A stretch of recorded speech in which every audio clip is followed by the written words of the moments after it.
Okay, I think we're live. Yay. Hi. Hello, everybody. Um, Let me just make sure we are live on the other end. But in the meantime, hello. Welcome, everybody, if you're here, and hello if you're watching this back.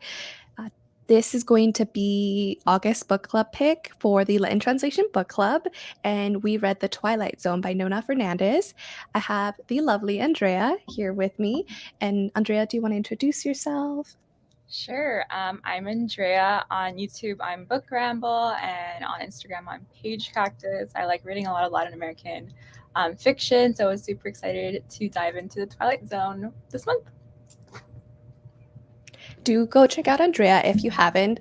She recently made this really cool reel about books that you should read if you really liked Everything Everywhere All at Once, which, by the way, is a fantastic movie. And if you haven't watched it, highly recommend it. It's so, so good. Yeah, it was really fun to make, and I love that movie, so I'm happy. I'm happy you liked it. Yeah, I loved it at first. We're not going to get into the movie, but I thought it was really weird at first. And then I was crying and I was laughing. And by the end, I just loved it. Yeah, it's just like it's good. It's got a few multiverses. They're coming back. They're coming back in movies and books everywhere. Good trend. Hi, Ben. Hi, Cool Gamer. Thank you for joining us. Um, so we will try to give a synopsis of what the Twilight Zone is about. And it's a very convoluted book. And then we'll go ahead and jump into non-spoiler discussion in case you're here and you want to find out if you want to read the book, if it's for you. And then we'll go ahead and jump into some spoiler discussions. So with that, I can try to start to give a description, and then Andrea, if I miss anything, let me know. Um, so, The Twilight Zone. I actually haven't watched the TV series, but essentially, this is a book about a man who confesses that he tortured and murdered people during Pinochet's regime. This happened in Chile, and so we follow the life of this man from when he confesses to some of the crimes he committed. And Nona Fernandez does a wonderful job sort of weaving in narratives of the people that were impacted, her own personal experiences, and even some like commentary and like historical facts and events with this lens of the Twilight Zone of this like living in a normal life, but then having like secret basements where people were tortured and people who, were fighting the resistance and having to create new lives and constantly move around to avoid being persecuted. Um, and yeah, I think that sums it up pretty much. Definitely. I think, yeah, like you said, it's kind of anchored around like Andres, who is at the center of this. I think it's magazine full, and the thing says I tortured people. And if you read this book, I definitely recommend like actually going to look and research for the picture, because you can actually put like a face to the words on the page. But besides that, I think, yeah, definitely it talk about all the like little hidden and weird angles that people kind of have to use to survive. And that's something that I definitely like vibe with. And I my background, I tried doing this Twilight Zone background, but it's not holding up. But yeah, I really enjoyed learning more, because I honestly wasn't that informed, to be honest. Same here. And I love your background. I just saw it. I was like, ooh, I think those are the rings. So I'm going to change the layout. But yeah, I also wasn't well informed. It's just like I knew who Pinochet was, but I didn't learn about it in school, and definitely not to the extent that it's written in this book. And I know that it's a fictionalized tale, but it's based on true events. So it was really enlightening. Um and yeah, I really ended up enjoying it. So I guess we can go into the ratings. If you did read this book, if you want to go ahead and notate what you rated it or what you liked about it. Um, and Andrea, how did you rate it and what did you enjoy about it? I feel like it's such a hard book to rate, just because it deals with a topic that is so, like, I guess, it's so like real, vivid, like it's a real story. So I don't know, I almost don't want to put a rating to it, but in terms of like writing, I would put it on the higher end, like maybe a 4.5 on my out of 5. But I really dig the writing. I love when writers kind of use their words, kind of use memories as kind of a ghost, and I think this book really did that well in throughout the text. um that's all I can say without spoiling too much. That's fair. That's fair. And yeah, I totally get you. It's like you're rating something high, but it's like, what are you rating if it's a story about people's lives, right? Events that really happen, and some of those aren't so pleasant to hear about. I equally enjoyed it. It's a book that I want to reread. We were talking a little bit on the back end, and I mentioned that I actually started this book as an audiobook, and I read about 50, almost 60% of it that way.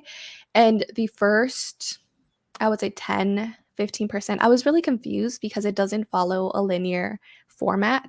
And I highly actually recommend to read it in a physical form, either as a book or an ebook, just because the way that it's divided is different in audiobook versus the physical form. And you can really ground yourself a little bit more because there are, like I said, it jumps around a lot. It's not really in a linear form. And I think that's the beauty of this book, too, the way that it's laid out, the way the information is presented.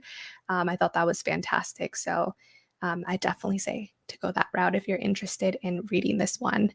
Um, so I did mention that I haven't watched this show. Have you watched it? Yes, I watched a few episodes. I love the Twilight Zone. I can't say I've watched every single episode of the original series, but I've definitely watched quite a few, and I watched the movie as well.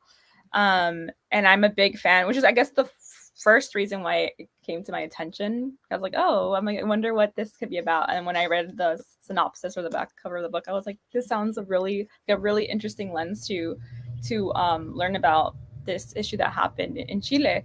Um, and like I kind of mentioned a little bit earlier, the Twilight Zone is kind of all about, like the show at least, is kind of all about these hidden angles and these like unexplored pockets of humanity almost, and finding these, dealing with emotions, I guess, that in a way that isn't necessarily the most, like you said, linear or most common sense or straightforward. And I think that this book kind of really did follow that same format, at least how I interpreted or I wrote it. And that's where the real parallels I think are. And in the Twilight Zone, the show, like there's always this like other force, but there's also, it's about people against people, and I think that like in the book that's the same thing as well. Sorry, it's not as I wasn't as what's it called focused on comparing the two while I was reading, just because I was getting so much information about what happened in Chile because I'm not as familiar. So I was more researching on Google and Wikipedia while I was reading what happened in history to kind of really understand what the book was trying to convey to me in the fullest manner possible. That makes sense. And I also didn't know as much. And I I found myself at first researching, and then after a while, I just really became engrossed in her writing style, and I stopped Googling and searching. And now I wonder what my experience would be like going into the history and then rereading the book, because I feel like this is a book I can reread over and over and over again and find new things. Even with just the author does an excellent job also weaving other parts of history into the book, and a lot of like cultural and TV references, like Monty Python comes up at some point, Billy Joel comes up at some point, and I feel like there were a lot of little things she inserted that I'm not familiar with, like culturally, like certain shows, certain books that I haven't read. I feel like if I've read those, or had more, or even just the Twilight Zone, right? If I had more of an understanding of the other things she mentioned, I would maybe feel a little bit different about the book, or just have a different perspective on it as a whole. And so I'm really interested to reread it in a couple of years, or even in a couple of months, with more of a historical context to see how things change. We'll see. Yeah, watch the show. It's a great show. But to answer Benedict's question, is there a connection with the TV series at all? I think thematically there is a connection. Is there like a straightforward like lifting scenes from the show into the book? There's not. But I think kind of the main points that the show tries to make, the book kind of tries to parallel as well. That's good to know. And so, without going into spoilers, who would you recommend this book to if someone was interested in picking it up?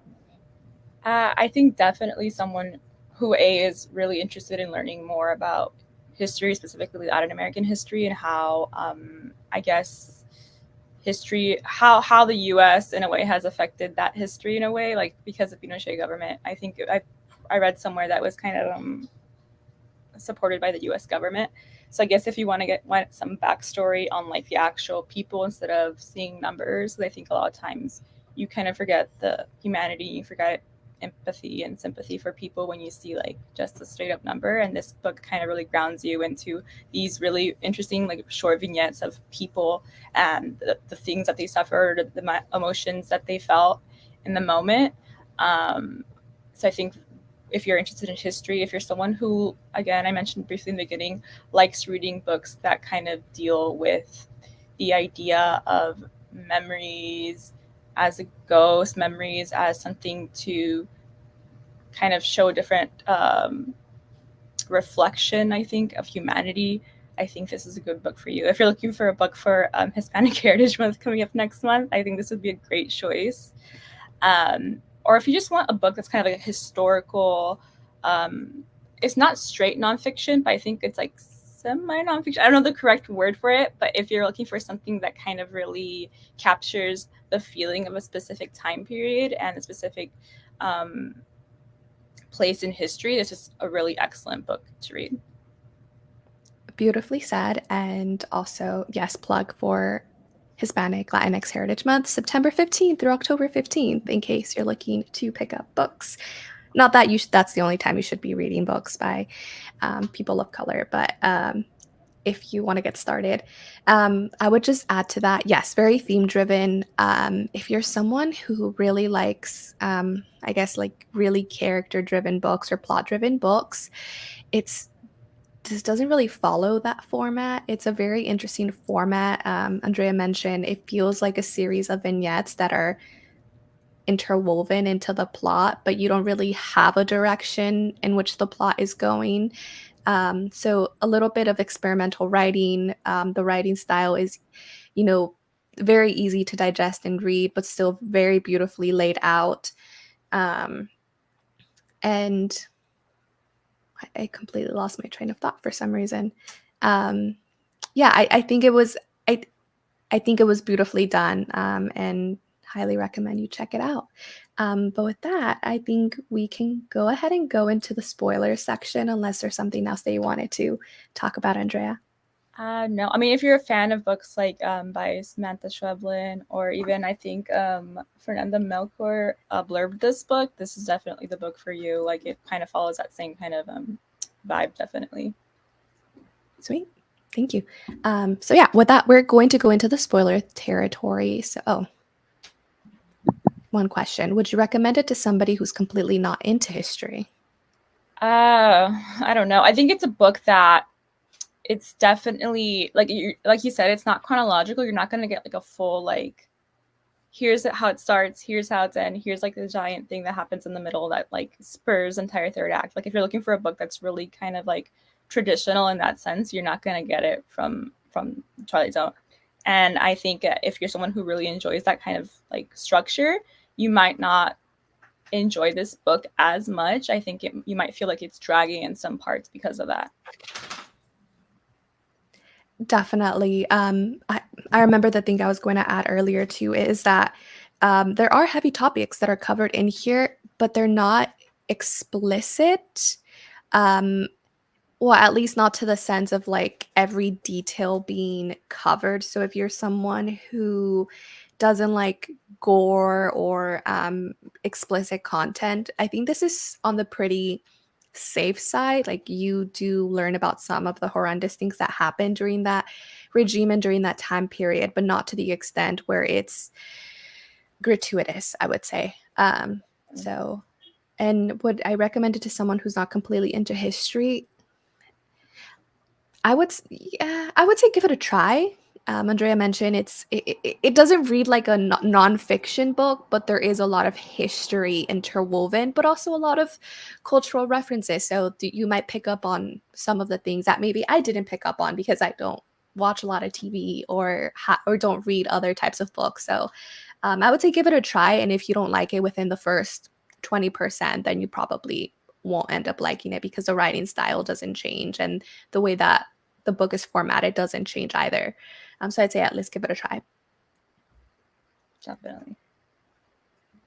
Sweet. So, okay, going into spoilers. So if you haven't read the book, thank you so much for stopping by. You can come back and rewatch this once you've read it, or let us know how you feel about it down below. So with that, what do you want to start with?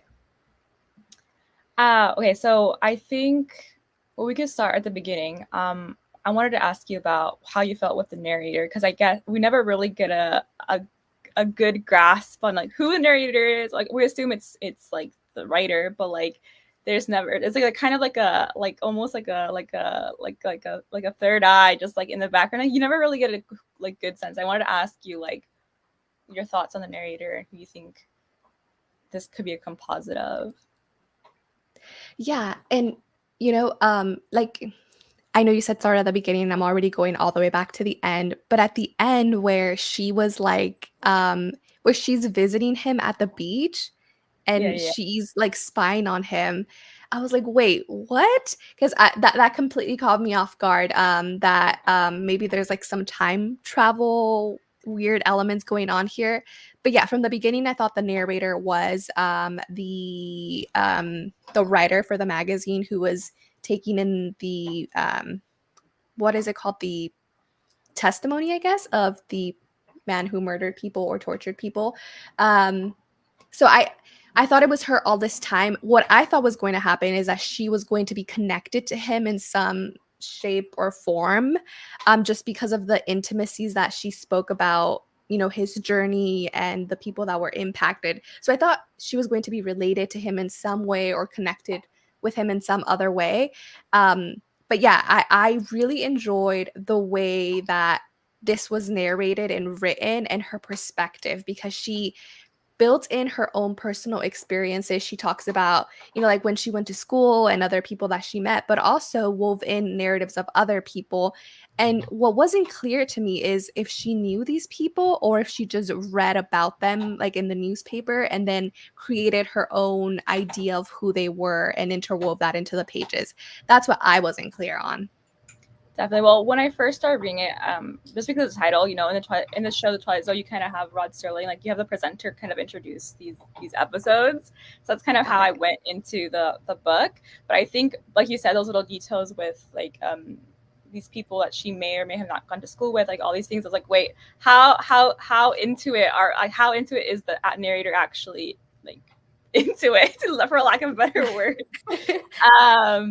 But I thought that I kind of like that. I kind of like that part that kind of created the sense of like intrigue and mystery. You're kind of like wondering like what is going to happen with the narrator at the end of this book, or how are they going to change, or are they going to change at all in the way that they talk about these people or in the way that they themselves like describe these situations.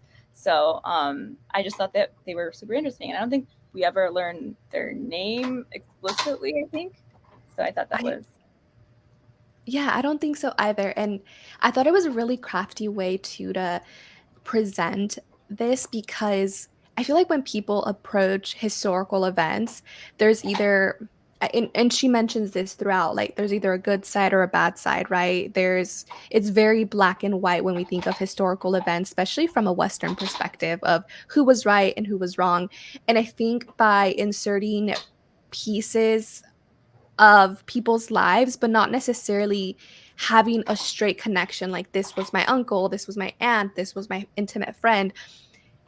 She is trying, I guess in my opinion, to introduce as much, like to not introduce bias into this, right? Like not saying this is 100% wrong, this is 100% right. She's just more so narrating the details of the events and then letting us decide like who is wrong, who is right, or is there even such a thing? Is there a black and white, or is it more of a gray area in a set of circumstances and positions that you're put in? So I thought that was very craftily done by introducing the story that way. Definitely. Or even if they actually, if they're real, if these events, like the specific stories, not the overall thing, like if the specific person even existed in real life, I thought was really interesting. Yeah. Yeah, definitely.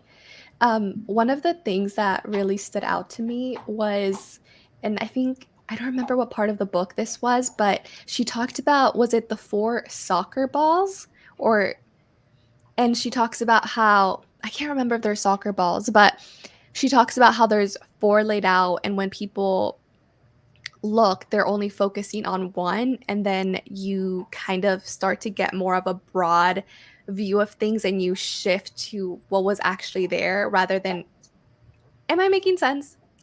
This happened, right? Finish your thought. Yes, yes, yes. Okay. That part really intrigued me as a whole because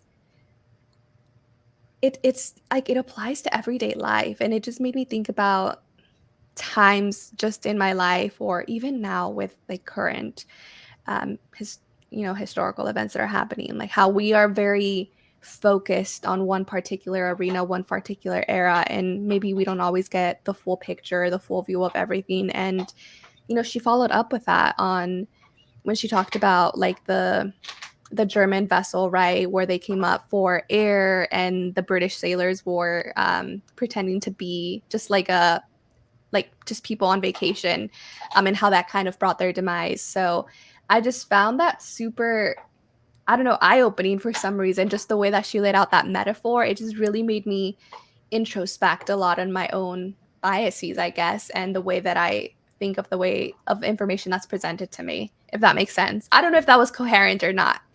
No, definitely. I think there's like a lot of little scenes where Nona like uses language in a way that kind of really opens the ideas that she's trying to like convey to us. I feel like although this is a historical, like it takes place in a historical time, so historical book, so much of it feels really timely to today's world, and you kind of find yourself comparing it to things that are happening in the present, which is something that again I really enjoyed in the book. And it kind of I guess it's all about like shifting the lens, going back to the name of the book, the Twilight Zone. It's kind of just trying to like shift your perspective a little, and like that tiny shift changes your entire way of viewing a situation or a thing. Yeah, definitely. 100% agree. Do you have, I know this is a weird thing to ask because of the nature of the book, but do you have like a favorite scene, a favorite quote, or what is one part of the book that really stood out for you? Well, one of the things that I thought was really interesting was how much the narrator like was, I guess, intrigued and so interested in Andres and the man who tortured people. Like it kind of like followed her throughout all her life. And like there's a specific part where she talks about how she has a weakness for ghost stories, which I thought was so, I underlined that phrase if I can find it. She said, "As a girl, I had a weakness for ghost stories. I lived in a big old house that creaked at night, and in my childhood fantasies, it was overrun by spirits." And I thought that was really reflective in the way how she chased this man, and how his story really really resonated with her throughout the entirety of the book. And I thought that in a way this is a really like interesting ghost story as well. Like it could work as a ghost story. Yeah, definitely. I remember that part of the book. And, when I first read it, I thought she was talking about, um, I guess, hidden parts of history, right? Because this entire time we're following this man who gave a testimony and they're about to print this information. But before this goes out, he has to go and be safe so that, he won't get persecuted, so that, they don't take him in. And so before this, like, I mean, Chileans knew what was going on, right? They were living through it, but everybody else in the world really didn't. Like they had an inkling, but they really didn't know everything that was going on. And so for me, when she said that, for some reason, the first thing I thought was hidden pieces of history that we don't learn about, that people don't talk about, that people are scared to talk about, right? And that, in a sense, is also a ghost story. It's like, is it there or is it not? Is it in my head or is it not?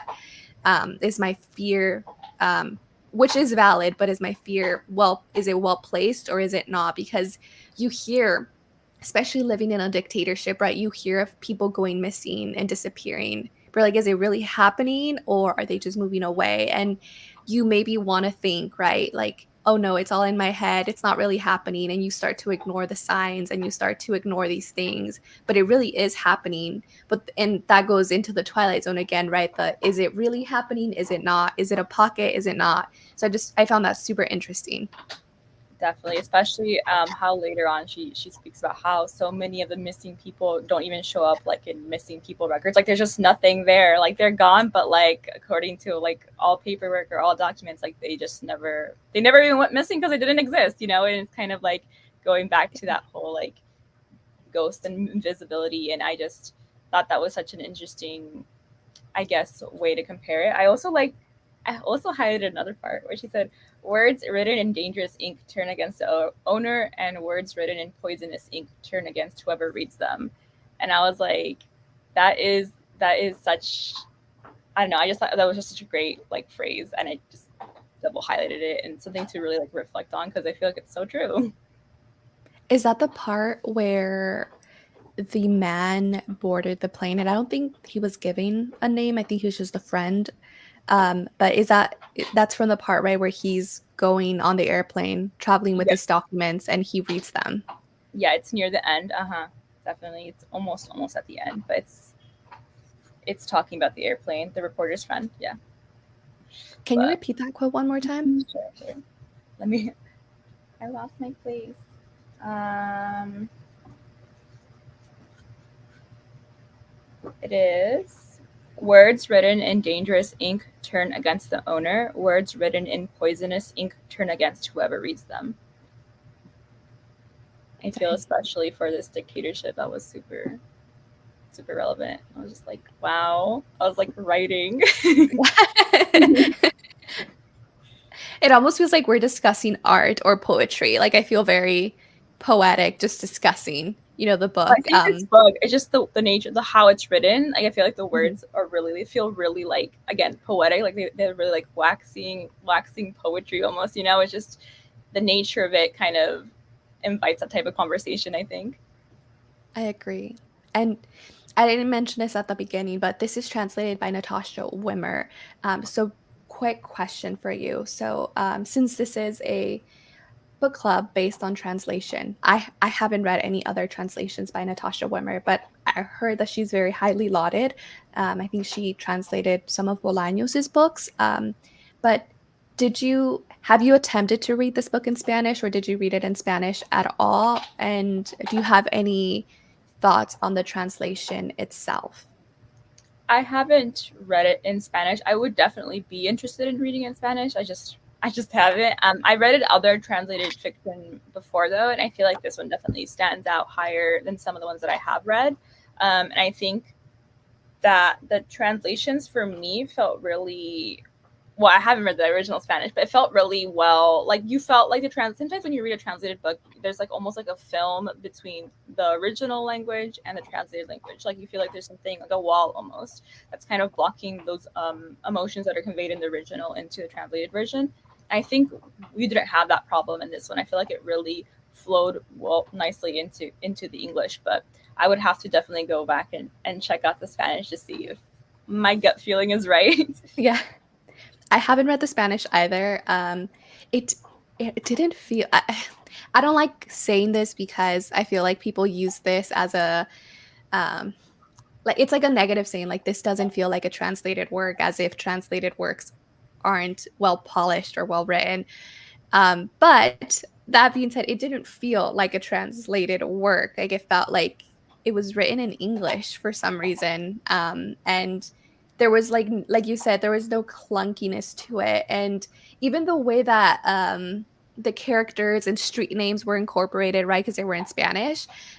they flowed seamlessly with the rest of the text. It didn't feel clunky, like when like little things like when they mentioned Sábado Gigante or something, right? In my head, I was like, oh yeah, Sábado Gigante. Like there wasn't a pause of like, oh, you're gonna translate this into English, and what is this? Like, it flowed well. Giant Saturday, just like Yeah, and people are like, what?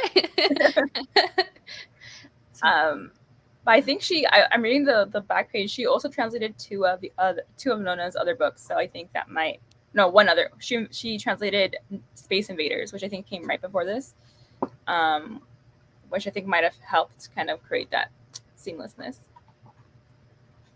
I'm definitely interested in reading more books translated by Wimmer and also by Nona Fernández, for sure.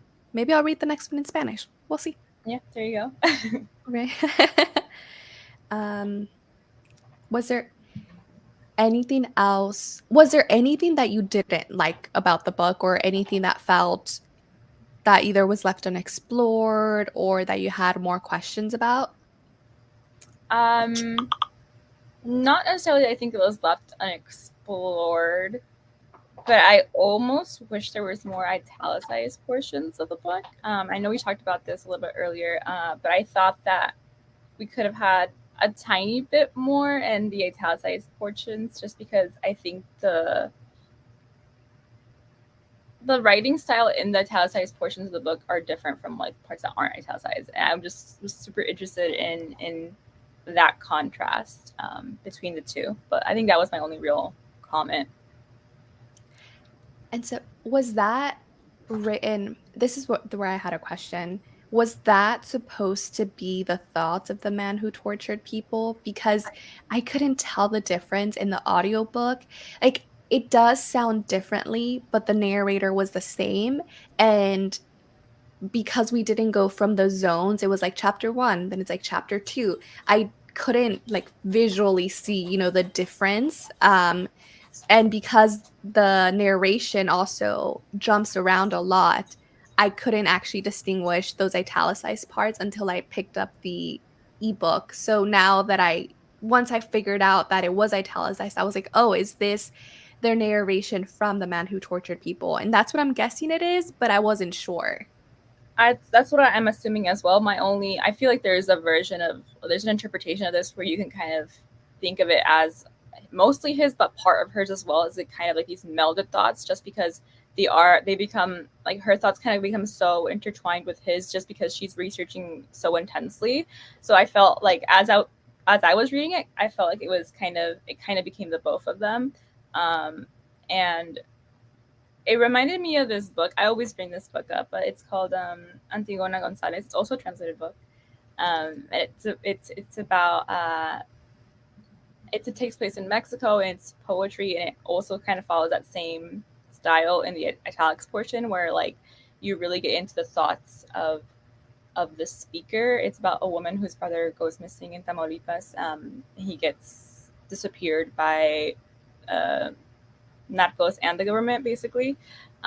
Me plugging a different book, but I felt like as I was reading the Twilight Zone, I really felt that similarity with it, and I think because I enjoyed that book so much, that's maybe why I wanted to see more italicized portions in the Twilight Zone. But I understand why there isn't. Like, that's not the point of the book. The point of the book isn't to talk from the perspective of Andres. It's to talk about the experiences of the narrator and other people that were suffering through these tragedies. Yeah, definitely. I just looked up the book, Antigona Gonzalez. It's so good. I recommend it so highly. It's a really fast read, and it was commissioned originally as a play, but it got published as a book. So it's based on the Greek, I think it's a play as well. Antigone is based on Antigone. Mm-hmm. Okay. Oh, sweet. Just added it to my TBR. It's excellent book. But yeah, I think that's my main thing, my main note on the Twilight Zone. But I really enjoyed this book. I think that it was such an excellent read, and I think it's a read that like stays with you. I finished this book and I was like, you kind of it just stays with you for a second, and it just makes you think about all the other things that one doesn't know, in history.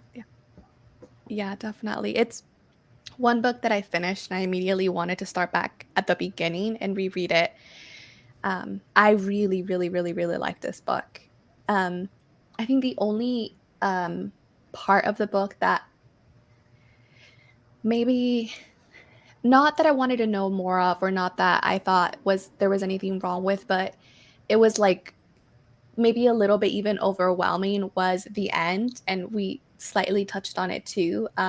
Is she takes the Billy Joel song, what is it called? We didn't die in the fire. We got caught in, we didn't start the fire. Yeah, yeah, Yeah. yeah. With the fire. Hmm. And there's a few pages where she basically takes what happens during that part of history and starts to outline it like that song. Yeah, yeah. And at first it was like, whoa, okay, wait, I what are all these things? Because I don't know all of the references to the things that she mentions over those couple set of pages. But then like just certain things start to really stand out. Like people fearing that they were going to be taken away and disappeared. And it's just it felt like I wanted to go back and read it line by line and figure out what exactly is being said, because there was a lot of references that I didn't personally get. Um, and I like that she did that. I just wonder if it was a little bit too long, but now that I'm thinking about it, it wasn't. It wasn't too long. There was just certain things I didn't catch myself. Definitely, like those few pages. That's where I did most of my googling. I was like, wait, I don't understand this reference. Let me go back and like Google this. But I really I personally enjoyed that because I felt like the experience of loving that was overwhelming. So I feel like the reading of it should also feel like as much of the information down. Like things are just happening to you, and things were just happening to these people. You know, I felt that was a good like parallel. And I kind of where was it? Me trying to look for books for I liked how yeah, how you get that reminder of the song at the end of that those pages where it says we didn't start the fire, no we didn't light it, but we tried to fight it. And I was like, what a way to connect the song to the book at the end of the book, you know, like I've never really seen that, I think, in a book that I've read. No, I agree. And it even also brought me right back to the beginning, just like the beginning brought me to the end when we talked earlier about the narrator herself. But that's exactly what Andres did, right? He started, well, he didn't start the fire, but he started the like he stepped up, right? He was the person that was like, this is what I did and it needs to be known and I'm going to talk about it, and I don't care about the repercussions or the consequences, but let me go ahead and speak up. And that kind of started the book, right? This is the fire starter of like, oh, okay, we're going to talk about it now. So I thought that was excellent how I connected right back to the beginning again, just with that one little line from one song that wasn't meant for this book at all, but somehow fits in. Feels so like timely and relevant. And I also like how a couple of pages after that, you kind of get the same format in the letter the narrator is writing to Andres about his own life, and I thought that was just so cool to kind of like compare those two things. I feel like this would be a great book for, like when you're like in like class in high school and you really dive into a book and talk about different this would be a perfect book for that. It's super layered. Like I feel like if I were to read it, or for you to read it again, you would get something completely else, new and different out of it. It's something that has like a lot of like it's something that you should be closely reading, I feel, to get like the fullest out of it. I agree. And, I don't think I read it as closely as it deserved to be read.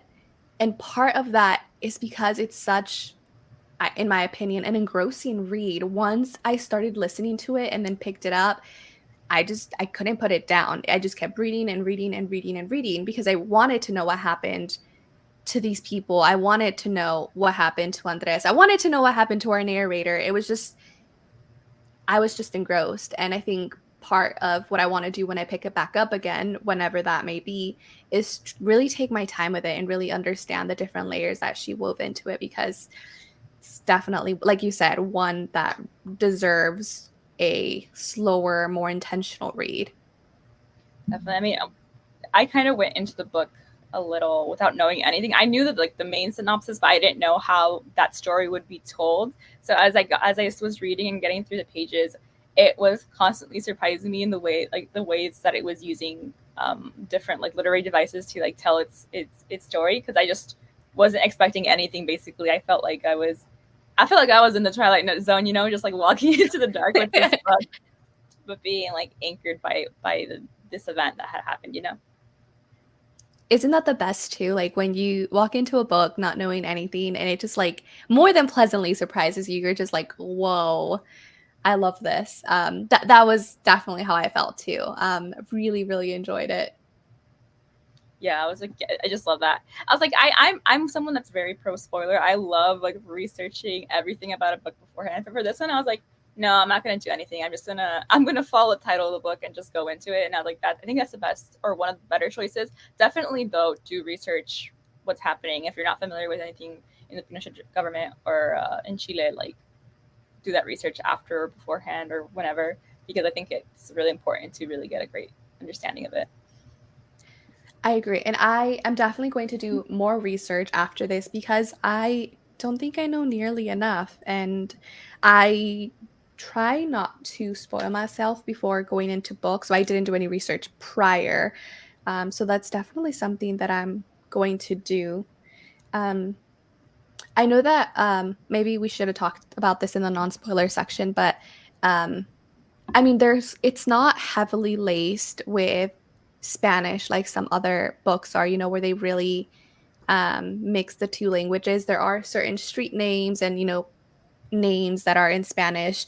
Do you think that maybe readers who don't always read, I don't know, outside of their comfort zone might have trouble with all of the names and the street names and the like different cultural Spanish references that are in there? Or do you think it's something that they can ignore and still get something out of? Um, I don't think it would be a problem. I think they can get by. I think, yeah, I trust readers. I think they can handle it. They can handle a street name. Like people handle like the 5 different names in Crime and Punishment for each character. Like they can handle this book, in my opinion. Oh, my thing. Um, so yeah, I don't think it's a problem. I don't think it's too. It is. I feel it doesn't take you out of the main element of the story at all. I don't know. What do you think? I don't think so either. I mean, I've never read Crime and Punishment, so but no, I don't think so either. But I know that I'm familiar with names in Spanish, with street names in Spanish, so it's not something that came to mind as I was reading. Like, oh, this is going to take me out of the story. But I just wondered if it might be something that would for other readers. So I think they're good. yeah, they got it. That's a general. Well, I mean, just because no, it's more because when you're reading these scenes, you kind of do imply that, or you can just make that guess because of what's happening in that specific, paragraph. So I feel like it's good. I think you won't have a problem if you're not familiar with Spanish or anything like that. There's also a lot of repetition, like for as I was reading through the little, I guess, vignettes or um I don't know what to call them, like passages, but about a particular person, and I thought we moved on, right? They start to talk about a different person, and then they're somehow connected. Everything feels sort of connected, and even though it is repetitive, it didn't feel repetitive. It felt like it was just connected. So I feel like that's also an easier way for people to maybe who aren't understanding things at the beginning or who aren't making the connections, like it will click as you start to read because it does come back. It's like a cyclical way of telling information, but still moving it forward. And I just thought that was also very craftily done. I didn't see those connections until later on in the book. I completely Yeah. agree. I feel like it really helps cement those things, those names or those things in your mind. And like you said, I think this book is really interesting because you don't necessarily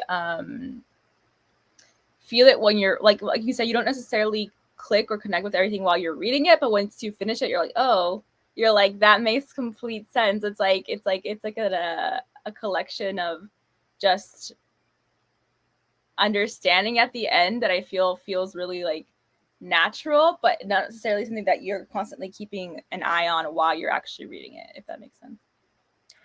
Yeah, and I think that says a lot about just Nona Fernández and her trusting her readers, right? And like you're not going to understand everything at first, and that's fine. Just, trust me that I will get you there. And she did. And even though I still don't understand all of the references and every historical aspect, I still feel like there's so much that I got from this book and so much more that I will get on a reread. So, It's definitely like an atmospheric read, like something that you really feeling like understanding all that emotion is what gets you to the end, and not necessarily like every single little understanding of every little fact, you know. But yeah, there's also this movie, me references. There's also this movie called La Llorona from Guatemala that came out, I think, in 2020. yeah. And it's about a dictatorship as well, and it's about like this man who's like dying, being haunted by his past, and it really reminded me of this book as well. So, if you want to pair it up with a movie, I think that's a good choice. La Llorona. I watched the recent release of La Llorona. I don't know if it's the same one that you're talking about. Because I Is don't it? remember it. Oh, sorry, go ahead. Oh, go ahead. No, no, no. Finish your thought. I don't remember it being about a dictatorship. I remember, so I think the starting scene or near the beginning of the movie, this woman is locking her child like in a closet or something, and then like social services comes by or something like that, and then they let the kid out, and then he ends up dying. So I think that's the one that I watched, but I don't remember it being about a That's dictatorship. that's the different. That's a different one. That one's like the Curse de la Llorona, I think it's called. Well, it's like Linda Cardinelli, I think it is. Okay. But this one is from Guatemala. It is directed by Jairo Bustamante. And La Llorona is this an indigenous woman in this movie who was a victim of a lot of the crimes that this dictator kind of put in place, and he's being kind of haunted by her. And it's really good. I think there's a lot of similarities with themes in the Twilight Zone. Okay. Another, I'm going to watch it. I mean, it's a I'm great. here It's with the Saturday. Rex. You It's got on all of Shudder. them. If you're in the US, it's in Shudder on Canopy, I think it is now. Um, Sure. Sweet. You got all the references and comparisons, all the plugs, all the yeah, plugs. all the I plugs. love I mean, it. we were talking about references in the book and the Twilight Zone. It does make a lot of pop culture references. I think it's that mostly because it's like a good way to point out the passage of time. Like, oh, like Back to the Future was coming out, but also this horrible thing was happening at the same time. It's how like these two completely different things are happening and existing like in the same world. You know. Yeah. And you're not necessarily, you know about one, but not necessarily about the Mm-hmm. other. Or like just to put it into perspective, like this literally just recently happened. It's not in the 1800s. It's not some like archaic thing that happened. It's within current times still, technically. Yeah. Mm-hmm. Sweet. Well, was there anything else that you wanted to touch on the book or anything else? You're like, speak now or forever hold your silence. um, not too much. I know you had talked a little bit earlier about how in the audiobook it was divided differently than in the book. Do you have any like I guess do you think do you have any inklings or do you have any theories as to why it was divided differently, or do you think that's just like production? I think it might have just been production. I don't think it was like an intention. I don't think it was an intentional like way of dividing the book of like, oh, we're gonna make it different, to see if people notice. I think it was maybe unintentional in the way that people or the production didn't think that it would necessarily have an impact on the way that people consumed the book or the impact that the book had on people. What I'm guessing is that maybe if it was divided into the four different zones in the audiobook, people would be like, "Oh my goodness," right? Because I feel like I notice a lot more how long a chapter is when I'm listening to an audiobook because it says like 2 hours left in whatever, right? Chapter one or zone one. So I think maybe for consumability ease from an audiobook perspective, that's what I'm guessing.